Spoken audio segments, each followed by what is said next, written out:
పల్లెల ప్రాంతాన్ని అమ్మవై సాకినావు, పగిడిద్ద రాజును లగ్గమాడుకున్నావు. వండంటి బిడ్డలకు నీవు జన్మనిచ్చినావు, సారొక్క జంపన్న నాగులమ్మలే తల్లి. మేడారం గడ్డ మీద మేడరాజు బిడ్డ తల్లి సమ్మక్క, సమ్మక్క కడుపు పంట సాహసాన మేటి తల్లి సారక్క.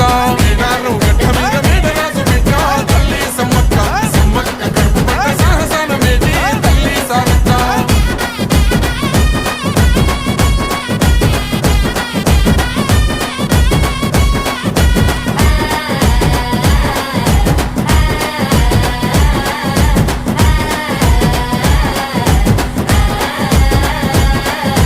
కోయగొండు ఆదివాసి నోటికాడి ముద్ద కొల్లగొడదమాని, కాకతీయ రాజులేమ పన్ను గట్టమాని కక్ష గట్టినారు. యుద్ధమైన సిద్ధమంటూ శిస్తు ఏడిదంటూ శివాలెత్తినారే. తల్లి బిడ్డలంతా కూడి శత్రుముఖనంతా మట్టు పెట్టినారే. వందలాది సైన్యమంతా చుట్టుముట్టి తల్లులా ఏడు